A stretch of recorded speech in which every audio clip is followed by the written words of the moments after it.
नमस्कार, स्वागत है आपका बिहार समाचार में। बिहार की बड़ी और गर्मागर्म खबरों पर बात करने से पहले आपसे एक छोटी सी अनुरोध है। कृपया वीडियो को एक प्यारा सा लाइक अवश्य कर दीजिएगा। आपका लाइक करना ही हमारी मेहनत का फल होता है।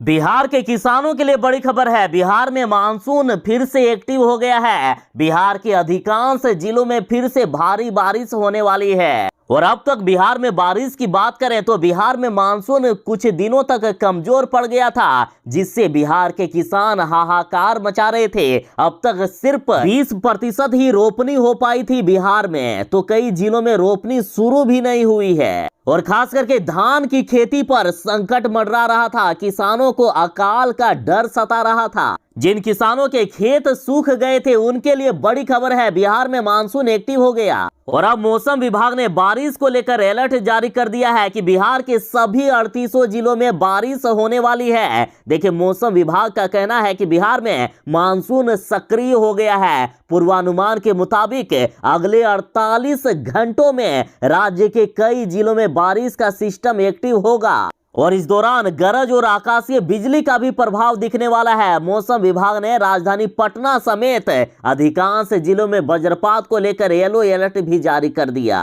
साथ ही मौसम विभाग ने कहा है कि बिहार में अगले 48 घंटों में मानसून एक्टिव होगा और अगले 72 घंटों तक बिहार में बारिश होती रहेगी। और बारिश की खबर से खास करके किसानों के चेहरे पर मुस्कान आ गई होगी। और वैसे तो सभी जिलों में बारिश की बात कही गई है, लेकिन इन जिलों में भारी बारिश हो सकती है। ये जिले हैं बिहार के पूर्वी चंपारण, पश्चिमी चंपारण, शिवहर, सीतामढ़ी, गोपालगंज, सुपौल, सारण, सिवान, वैशाली, मुजफ्फरपुर, समस्तीपुर, मधुबनी, दरभंगा, अररिया, किशनगंज, कटिहार, पूर्णिया, सहरसा, मधेपुरा, खगड़िया, भागलपुर, मुंगेर, जमुई, बांका और बिहार का पटना। बिहार में बाढ़ आता नहीं है बल्कि लाया जाता है। सरकार की लापरवाही के कारण बिहार में बाढ़ आता है। सरकार के भ्रष्ट अफसर और इंजीनियर की गलतियों के कारण, बिहार में भ्रष्ट नेताओं की दादागिरी के कारण बाढ़ आता है। देखिए, सीएजी की रिपोर्ट में बड़ा खुलासा हो गया है। कहा गया कि सिर्फ गाल बजाते हैं बिहार के अधिकारी। बाढ़ और कटाव की 46 परियोजनाएं अभी अधूरी है। यानी जो परियोजनाएं बिहार को बाढ़ से बचाने के लिए पूरी होनी थी, जो अभी पूरी नहीं हुई है, तो आखिर कैसे बचेगा बिहार बाढ़ से। और इसलिए बिहार में लगातार बाढ़ आता है। नेपाल द्वारा पानी छोड़े जाने के बाद बिहार के कई जिले डूब जाते हैं, जो कि नहीं डूबते यदि ये 46 परियोजनाएं आज पूरी हो जाती तो। और इसलिए विपक्ष भी बार बार आरोप लगाते हैं कि इस सरकार को जनता की कोई परवाह नहीं है, सिर्फ इनको अपनी कुर्सी प्यारी है। और इतना ही नहीं, सीएजी की रिपोर्ट में और भी बड़े खुलासे हुए हैं। कहा गया है कि बिहार की छोटी बड़ी कई योजनाएं, टोटल बिहार में 157 योजनाएं जो मार्च 2021 में ही पूरा हो जाना था, लेकिन अभी तक पूरे नहीं हुए हैं। बाढ़ और कटाव से संबंधित बिहार की सभी परियोजनाएं, सभी योजनाएं अभी अधूरी है। तो बताइए, बिहार आखिर बाढ़ से कैसे बचेगा। तो साहब, मुख्यमंत्री नीतीश कुमार जी, देखिए, बिहार की जनता ने आप पर भरोसा करके आपको गद्दी पर बैठाया है। और यदि आपके भ्रष्ट अफसर लोग इस तरह के काम करेंगे तो जनता किसके पास अपनी आवाज लेकर जाएगी? आपके पास ही ना। आप अपने जनता को बाढ़ से बचाने के लिए जल्दी से कुछ कीजिए। इन भ्रष्ट अफसरों पर जितनी जल्दी हो सके कार्रवाई होना चाहिए। देश में अग्निवीर योजना के तहत अग्निवीरों की बहाली हो रही है। तो अग्निवीरों को लेकर कई तरह के सवाल उठ रहे हैं कि क्या 4 साल के पहले अग्निवीर नौकरी छोड़ सकते हैं। तो कुछ लोग सवाल उठा रहे हैं कि क्या बीच में सरकार का मन बदलेगा और अग्निवीरों को परमानेंट नौकरी के लिए रख लिया जाएगा। तो देखिए, यदि पेंशन की बात करें तो 4 साल के बाद यदि अग्निवीरों को नौकरी से निकाल दिया जाएगा तो उन्हें किसी भी प्रकार का कोई भी पेंशन नहीं मिलेगा। हाँ, 4 साल के बाद अग्निवीरों में 25% को परमानेंट नौकरी पर रख लिया जाएगा, जो अगले 25 साल तक नौकरी करेंगे। और बाकी 75% अग्निवीरों को जब वे रिटायर करेंगे तो उन्हें लगभग 12.25 लाख रुपए दिए जाएंगे, जो टैक्स फ्री होगा। और साथ ही अग्निवीरों को वेतन के रूप में 30,000 से लेकर 40,000 रुपए तक महीना दिया जाएगा। और मेन सवाल ये है कि मान लीजिए कि अग्निवीर के तहत आपकी नौकरी लग जाती है और बीच में यदि आप तैयारी करते रहते हैं और कोई दूसरा नौकरी लग जाता है तो क्या आप बीच में अग्निवीर की नौकरी छोड़ सकते हैं या नहीं? तो इसका जवाब है नहीं। सेना में भर्ती होने वाले अग्निवीरों को 4 साल का कार्यकाल पूरा करना होगा। इस बीच वो अपनी मर्जी से नौकरी नहीं छोड़ सकते हैं। हाँ, कुछ स्पेशल कंडीशन में ही अग्निवीर नौकरी छोड़ सकते हैं, लेकिन उसके लिए उन्हें अपने सीनियर ऑफिसर से परमिशन लेनी होगी। और यदि वे बीच में नौकरी छोड़ते हैं तो सेवानिधि में जो उनके वेतन जमा हुए हैं वही उनको मिलेगा। सरकार की तरफ से जो वेतन जमा होके उनको डबल वेतन मिलने वाला था रिटायर होने पर, वो नहीं मिलेगा। यानी हर महीने अग्निवीरों की सैलरी से 30% कट के जमा होता है, लेकिन सरकार भी उतना ही जमा करके हर महीने डबल करते जाती है, लेकिन उन्हें बाद में सिर्फ वही वेतन मिलेगा जो उनके वेतन से कट के जमा हुआ है।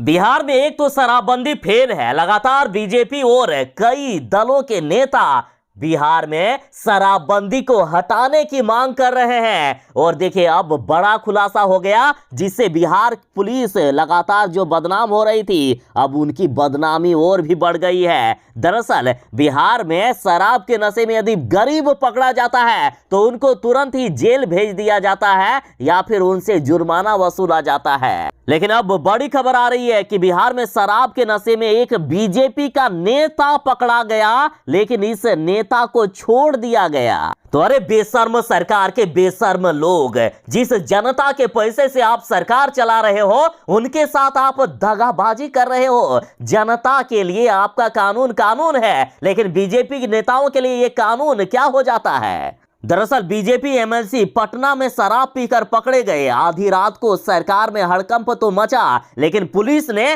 गलत नाम बताकर मामला को रफा दफा कर दिया। और जब पुलिस ने इस बीजेपी के नेता को शराब के नशे में पकड़ा, उसके बाद असली सियासी खेल शुरू हो गया। सूत्रों के मुताबिक थाने पहुंचने पर यह पूरा मामला मैनेज कर लिया गया और अगले दिन खबर आई जिसमें से इस बीजेपी नेता का नाम शामिल ही नहीं था। उसके जगह एक ऐसे व्यक्ति का नाम दे दिया गया जिसका कोई वजूद ही नहीं था।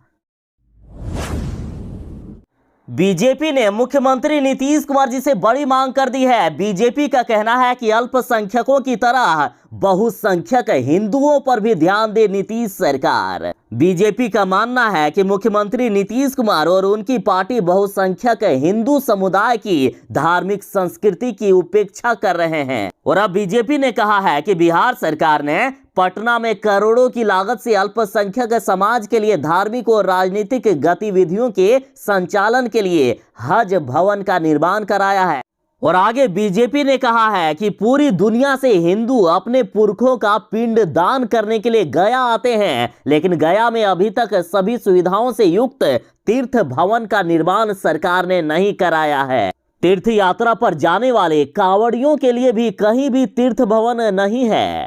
तीर्थ यात्रियों को रेलवे स्टेशन, बस स्टैंड और हवाई अड्डे पर रात गुजारनी पड़ती है, जो कि अत्यंत दुर्भाग्यपूर्ण है। अतः बीजेपी नेता मिथिलेश तिवारी ने कहा है कि बिहार सरकार को अल्पसंख्यकों की तरह बहुसंख्यक हिंदुओं पर भी ध्यान देना चाहिए। केंद्र सरकार बिहार पर मेहरबान है, उसके बावजूद यदि बिहार का विकास नहीं हो सकेगा तो इसमें बिहार सरकार ही दोषी है। देखिए बड़ी खबर आ रही है कि बिहार को ब्याज मुक्त ऋण उपलब्ध कराएगी केंद्र सरकार। सुशील मोदी जी ने पूरा प्लान बता दिया है। बिहार का तेजी से विकास हो सके, साथ ही बिहार वालों को बिहार में ही रोजगार मिल सके, बिहार से बेरोजगारी दूर हो सके, उन सभी बातों को लेकर केंद्र सरकार बिहार के लिए बड़ी घोषणा कर दिए हैं। बिहार वालों को बिहार में ही रोजगार मिल सके, बिहार में बेरोजगारी दूर हो सके, इन सभी मुद्दों को लेकर बिहार सरकार के लिए केंद्र सरकार ने बड़ी घोषणा कर दी। इस वित्तीय वर्ष में केंद्र सरकार बिना किसी ब्याज दर के बिहार को 50 वर्षों के लिए अतिरिक्त ऋण देगी। इस वित्तीय वर्ष में केंद्र सरकार बिना किसी ब्याज दर के बिहार को 50 वर्षों के लिए 8,460 करोड़ का अतिरिक्त ऋण उपलब्ध कराएगी और इसका इस्तेमाल सड़क, पुल, पुलिया, विद्युत संरचना आदि निर्माण कार्यों में इस्तेमाल हो सकेगा। और साथ ही बिहार के विकास के लिए, बिहार को बाढ़ से बचाने के लिए और बिहार में रोजगार देने के लिए इस फंड का इस्तेमाल होगा। और इस योजना के तहत पहले भी बिहार को मदद मिल चुकी है और इस बार बड़ी मदद मिलने वाली है बिहार को।